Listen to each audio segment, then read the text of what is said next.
बिहार के किसानों, छात्रों और आम लोगों के लिए एक बड़ी और अहम खबर सामने आई है। राज्य सरकार ने फैसला लिया है कि बिहार के 550 से अधिक उच्च विद्यालयों में मिट्टी जांच प्रयोगशालाएं यानी सॉइल टेस्टिंग लैब स्थापित की जाएंगी। सरकार का कहना है कि इससे न सिर्फ खेती की गुणवत्ता सुधरेगी बल्कि कैंसर, किडनी और लीवर जैसी गंभीर बीमारियों के खतरों को कम करने में भी मदद मिलेगी। आखिर सरकार ने यह फैसला क्यों लिया और इससे किसानों व आम लोगों को क्या फायदा होगा, आइए समझते हैं। नमस्कार, वॉच न्यूज देख रहे हैं आप। मैं हूं आपके साथ प्रज्ञा। विधानसभा में कृषि मंत्री विजय कुमार सिन्हा ने इस योजना की घोषणा करते हुए कहा कि ग्रामीण क्षेत्रों के अधिकांश उच्च विद्यालयों में पढ़ने वाले बच्चे किसान परिवार से आते हैं। ऐसे में विद्यालयों में मिट्टी जांच प्रयोगशालाएं बनने से छात्र और किसान आसानी से अपने खेतों की मिट्टी की जांच करा सकेंगे। मिट्टी की रिपोर्ट के आधार पर किसान यह जांच पाएंगे कि खेत में किस पोषक तत्व की कमी है और कितनी मात्रा में उर्वरक, रसायन और कीटनाशक का इस्तेमाल करना चाहिए। इससे अनावश्यक रसायनों के उपयोग पर रोक लगेगी और खेती अधिक वैज्ञानिक तरीके से हो सकेगी।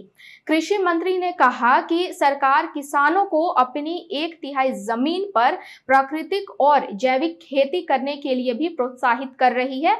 उनका मानना है कि यदि खाद्य श्रृंखला में अधिक जैविक फसलें शामिल होंगी तो कैंसर, किडनी और लीवर जैसी गंभीर बीमारियों का खतरा कम किया जा सकेगा।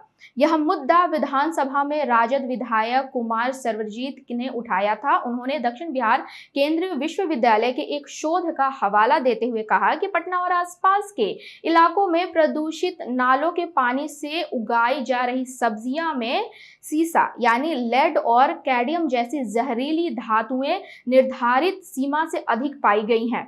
इनका लंबे समय तक सेवन लोगों के स्वास्थ्य के लिए गंभीर खतरा बन सकता है। यही वजह है कि यह खबर केवल किसानों तक सीमित नहीं है बल्कि हर उस व्यक्ति से जुड़ी है जो रोजाना सब्जियां और अनाज खाता है। अगर मिट्टी की समय समय पर जांच होगी तो किसान जरूरत के अनुसार ही खाद और कीटनाशकों का इस्तेमाल करेंगे। इससे फसलों में हानिकारक रसायनों और भारी धातुओं की मात्रा कम होगी, उत्पादन की गुणवत्ता बेहतर होगी और लोगों तक अधिक सुरक्षित भोजन पहुंचेगा। सरकार ने बताया कि इस दिशा में 12 विभागों की कृषि कैबिनेट मिलकर काम करेगी। इसके अलावा प्रखंड स्तर पर निगरानी, किसानों को प्रशिक्षण, खेत बचाओ अभियान, फार्मर एग्री स्टेट और मिट्टी जांच अभियान को भी आगे बढ़ाया जाएगा। फिलहाल बिहार में करीब 30,000 हेक्टेयर क्षेत्र में जैविक खेती शुरू हो चुकी है और अब इसे और विस्तार देने की तैयारी है। कुल मिलाकर 550 से अधिक स्कूलों में मिट्टी जांच प्रयोगशालाएं स्थापित करने का फैसला खेती और स्वास्थ्य दोनों के लिए महत्वपूर्ण माना जा रहा है। यदि यह योजना प्रभावी ढंग से लागू होती है तो किसानों और वैज्ञानिक खेती का लाभ मिलेगा। यदि यह योजना प्रभावी ढंग से लागू होती है तो किसानों को वैज्ञानिक खेती का लाभ मिलेगा, रसायनों का अनियंत्रित उपयोग घटेगा और आम लोगों तक अधिक सुरक्षित एवं गुणवत्तापूर्ण खाद्य सामग्री पहुंच सकेगी। हम आपको ऐसे ही अपडेट्स देते रहेंगे। बने रहे वॉच न्यूज के साथ।